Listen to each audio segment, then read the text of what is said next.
Oke, WrestleMania XL Behind the Curtain adalah sebuah dokumenter cerita di balik terjadinya chaosnya persiapan WrestleMania XL WrestleMania 40. Kita mengikuti dengan saksama, channel ini mengikuti dengan saksama drama-drama real apa yang terjadi menjelang match besar untuk WrestleMania paling bersejarah sepanjang masa, yaitu WrestleMania 40, di mana main eventnya Cody Rhodes versus Roman Reigns, dengan main event malam persamanya adalah tag team Roman The Rock melawan Rollins Cody. Dalam dokumenter yang berdurasi 1 jam yang tayang di YouTube-nya WWE ini, banyak beberapa fakta-fakta baru yang terungkap yang pastinya membuat kita terjawab semua pertanyaan kita sebelumnya, guys ya. Saya beberapa poin klimaks yang ada dalam dokumenter ini saya mengangguk, saya langsung kayak, oh gitu, oh itu yang terjadi. Alah ini mah begini doang, alah itu mah begitu gitu loh. Jadi di Behind the Curtain ini hanya fokus ke bagaimana Triple H membooking main eventnya. Jadi tidak ada tuh ngebahas yang lain, guys. Tidak ada yang ngebahas tentang bagaimana match interkontinentalnya, bagaimana match World Heavyweight Championship-nya. Tidak, guys ya. Karena yang fokusnya adalah behind the curtain-nya, cerita, bookingan, match main event malam 1 dan malam 2, dan semua drama yang ada dalam bookingan tersebut. Kita coba runtut highlightnya apa saja yang terjadi berdasarkan sumber yang saya baca sekarang ini, karena saya agak lupa kalau nggak diingetin sama highlight, guys ya. Saya aja kalau bikin review, gulot review aja kadang saya harus lihat highlight dulu biar saya bisa mengingat momen-momen apa aja yang terjadi dalam Raw ataupun SmackDown. Oke guys ya. Di bulan Desember tahun 2021, The Rock ngomong ke Nick Khan dengan ide untuk bagaimana kita akan match saya lawan Roman Reigns untuk pertama kalinya. Dan match itu sudah di-tease, sudah dikasih petunjuk di serialnya The Rock di bulan April 2022 di Young Rock. Teman-teman pasti udah tahu melihat potongan video Roman Reigns lagi naik ke badannya The Rock itu waktu serial itu, dan terus nunjuk acknowledge me gitu. Terus dia mau, ayo kita bergulat, let's wrestle katanya. You're not ready. Pertandingan seperti ini akan terjadi di WrestleMania saja katanya gitu. Itu kan tease yang dibuat dalam serial Young Rock ini. Dan The Rock tuh bersemangat, dia ngomong ke Nick Khan, guys, 2021 Desember. Lama banget dong berarti. Sudah lama banget, guys. Itu masih ada Vince. baru selesai pandemi, guys. Itu diungkapkan di sini. Terus setelah merger WWE dan UFC bergabung bersama, The Rock yang dekat dengan CEO TKO, guys. Si The Rock tuh dekat sama CEO-nya TKO, si Ari Emanuel. Kan mereka udah partneran bisnis sejak 20 tahun, guys. Dan dia mulai ngobrol-ngobrol tuh dengan Ari Emanuel. Berarti The Rock sejak awal udah deket sama yang beli WWE. Everything is possible selama The Rock bisa ngomong idenya seperti apa, pasti akan diwujudkan dong berarti. Terus kemudian di September 2023, The Rock muncul di podcastnya Pat McAfee. Dan dia mengungkap kalau rencana Roman Reigns versus The Rock sebenarnya sudah dikunci untuk WrestleMania 39. Dengan yang waktu zaman saya ngarepin The Rock banget itu loh, guys. Ingat nggak waktu Royal Rumble setelah di ending saya sebel banget nggak saya baca absen kalian karena saya sebel banget The Rock nggak jadi datang. Sebenarnya udah WrestleMania 39 itu udah di set up, kan udah diungkap juga di Pat McAfee Show ya di tahun 2023. Sudah di set up, mereka akan match itu. Berarti harapan saya benar waktu itu. Dan tidak terjadi. Tetapi itu tidak terjadi di tahun WrestleMania 39 tahun 2023 karena ada sesuatu yang hilang, something missing katanya. Akhirnya The Rock tidak melakukannya. Jadi The Rock tidak setuju untuk membuat match di situ. Dan dia berpikir, kayaknya WrestleMania 40 gimana? Kalau nggak salah Pat McAfee nanya, terus The Rock, it's something possible WrestleMania 40. Ini jauh dari sebelum WrestleMania guys ya. Ini September 2023. Bahkan sebelum si Empang Return nih, tahun 2023. Dan setelah podcast itu, ingat saya punya video kaget The Rock datang di bulan September di SmackDown. Nah, itu tuh dia baru podcast sama Pat McAfee di daerah situ. Nah, The Rock happy banget kan dengan reaction penonton yang tiba-tiba dia datang di situ. Itu sama sekali tidak mengungkit soal Roman Reigns loh guys. Di WrestleMania di September 2023 itu. Dan dia ngerasa ketika dia return, excitement dia ini si The Rock ini udah mulai, kayaknya bisa dia nih, aku tetap akan mempitching idea untuk lawan Roman Reigns guys. Kala itu muncullah istilah batu lupa kulit ya, bener. Batu lupa kulit. Terus ini September ya guys ya, September. Di Januari tanggal 1 2024 sudah tertulis kalau main event WrestleMania 40 itu akan jadi Roman Reigns versus Cody Rhodes. Makanya Cody Rhodes dischedulkan untuk menang Royal Rumble tahun 2024.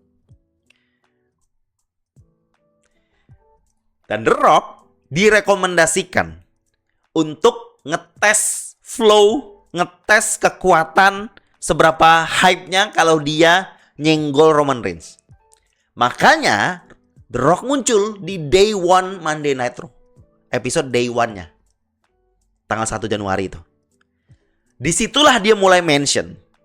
Should the Rock sit at the head of the table, katanya gitu. Should The Rock sit at the cafeteria?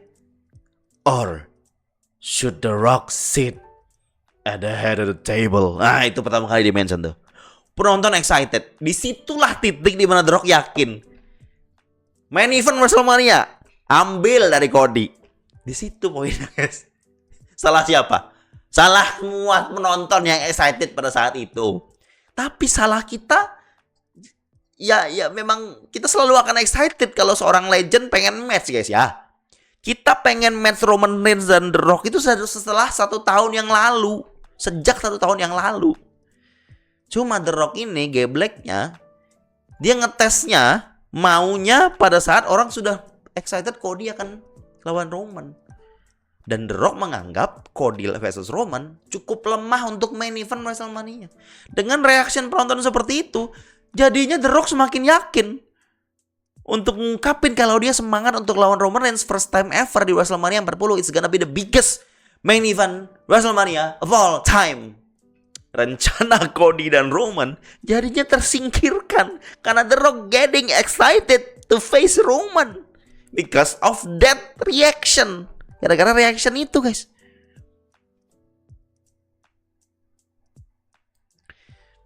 Jadilah muncullah opsi itu. Dan Triple H pun mengakui, kalian boleh berdebat siapa yang lebih besar, The Rock, Roman, atau Cody lawan Roman Reigns yang kedua kali. Karena The Rock versus Roman first time ever. Cody lawan Roman rematch. Tetap the bigger match is Roman versus The Rock. Akui itu guys. I acknowledge it. It's the biggest match. The Rock versus Roman Reigns. But the timing wasn't right. Timingnya nggak pas. Terus Triple H mengungkap setelah itu dia setuju akhirnya. Karena The Rock powernya lebih besar. Power The Rock lebih besar guys. Akhirnya Triple H setuju untuk lanjut story Roman versus The Rock. Untuk nyimpang story-nya Cody dengan Roman. Itulah kenapa tetap Cody menang Royal Rumble.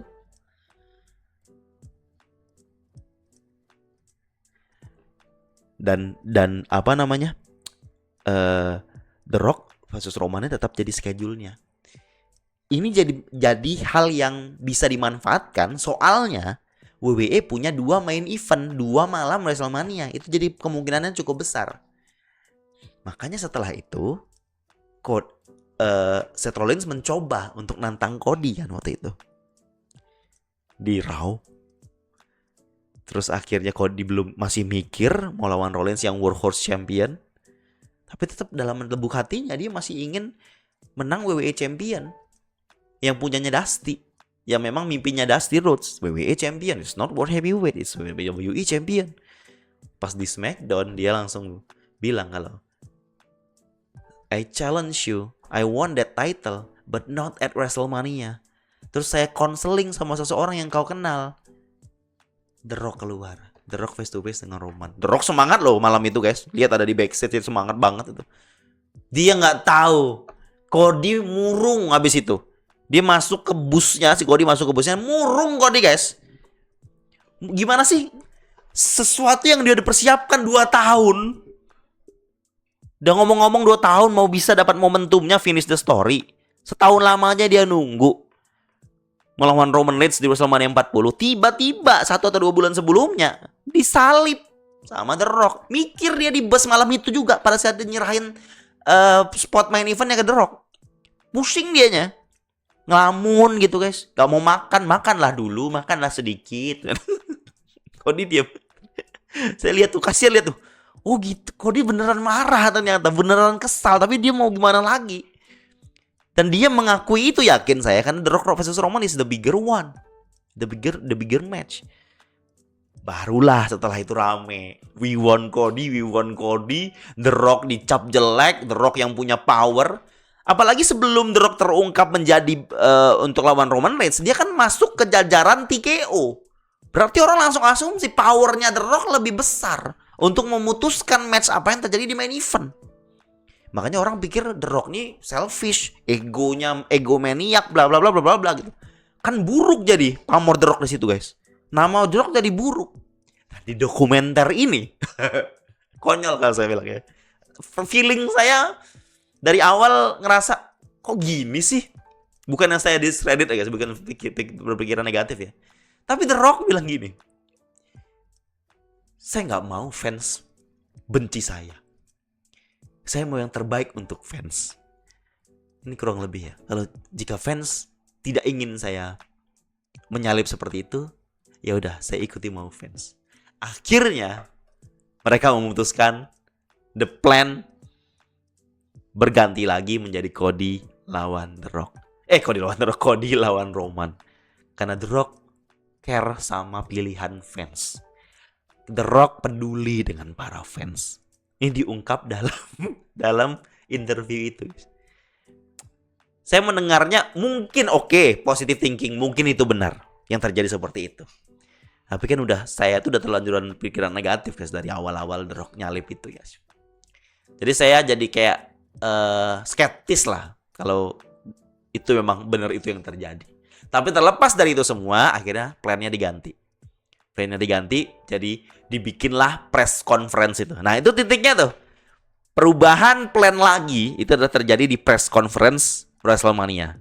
Dimana The Rock sama Roman udah persiapan. Cody datang, Cody menang Royal Rumble. Harusnya saya yang milih, bukan kau yang milih Roman. Dia tunjuk, dia milih Roman. Terus dia insult keluarga Bloodline. The Rock marah, The Rock mau hajar Cody, nampol Cody di situ.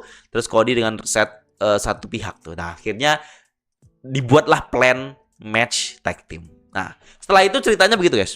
Selesai. Ceritanya sampai ke Cody finish the story. Tapi inti dari behind the curtain WrestleMania XL dokumenter ini adalah ada yang bilang untuk membersihkan nama The Rock. Ada yang, kalau saya pikir guys ya, ini hanya ingin menceritakan kronologinya. Kenyataan yang ada, something real, something yang membuat orang jadi terjawab lah pertanyaan-pertanyaannya.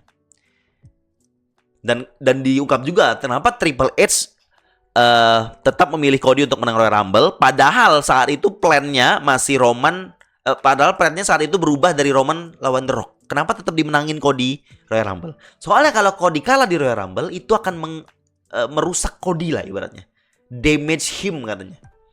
Itulah makanya si Triple H tetap memilih Cody menang Royal Rumble tahun itu. Masih panjang guys ceritanya dokumenter itu. Tapi yang saya rasa yang perlu teman-teman ketahui, yang perlu teman-teman garis bawahi adalah pembahasan itu tentang bagaimana WrestleMania ini dibentuk. WrestleMania ini terjadi dengan segala drama-drama realnya yang terjadi.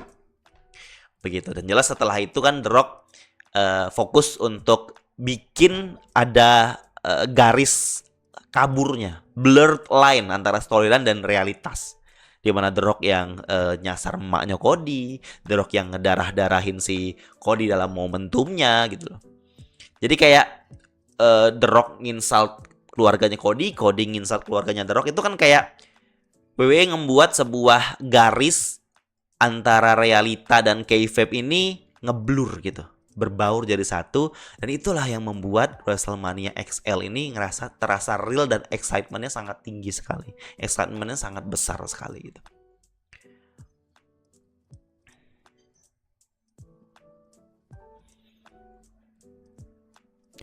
Dan kenapa saya nggak begitu gimana ya sih, merasa kalau ini tuh tidak begitu hype dokumenternya. Pertama, WrestleMania XL dokumenter dibikin dan dipublish berbulan-bulan setelah WrestleMania. Basi kalau saya bilang guys, sudah basi, sudah terlalu lama. Kita pernah bahas rumornya, kenapa ini lama? Karena The Rock pengen ngeliat dulu, pengen di surveinya dulu, bukan survei, pengen di trimnya dulu, pengen dicekin dulu. Dia bagus nggak di dokumenter ini?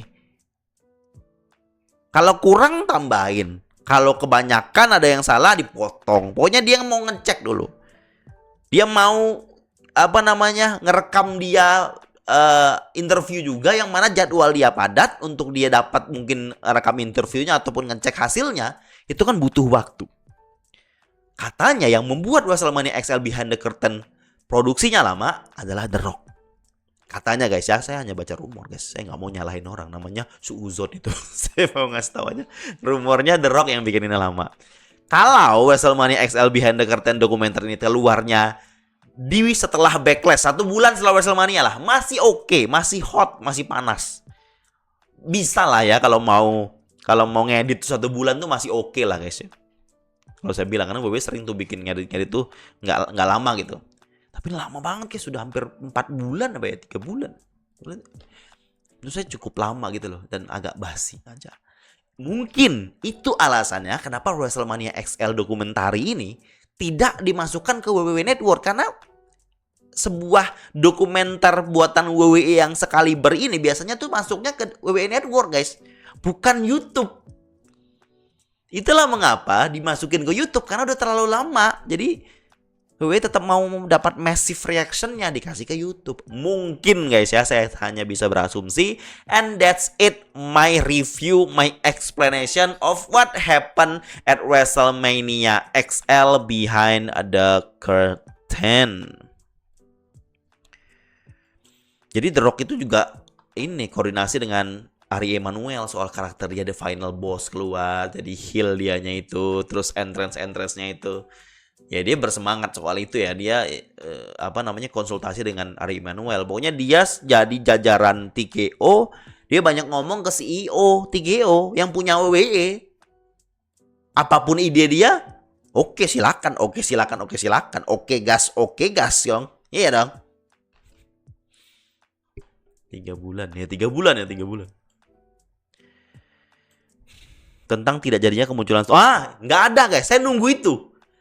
Tidak ada yang ngebahas soal Stone Cold tidak jadi muncul. Tidak mungkin juga guys bahas itu soalnya. Karena fokusnya malah tidak begitu dibahas. Yang Undertaker keluar, Cena keluar tuh tidak begitu dibahas. Itu hanya bagian dari kronologi cerita. Kan cerita intinya adalah fokusnya bagaimana karakter The Rock berubah dari face menjadi heel. Bagaimana The Rock memutuskan dia tidak jadi match lawan Roman Reigns dan jadi match lawan Roman Reigns dan jadi itu match tag team. Jadi fokusnya ada di The Rock, cerita utamanya. Bahkan cerita Cody itu kalau saya lihat ya lebih mengarah ke bagaimana perasaan Cody pada saat ada movement We Want Cody. Perasaan Cody digantikan oleh The Rock. Itu doang gitu loh. Bahkan Seth Rollins tidak begitu jadi hal yang diutamakan. Center of attention di WrestleMania XL dokumenter ini adalah The Rock. menurut saya mayoritas itu ceritanya ada di The Rock.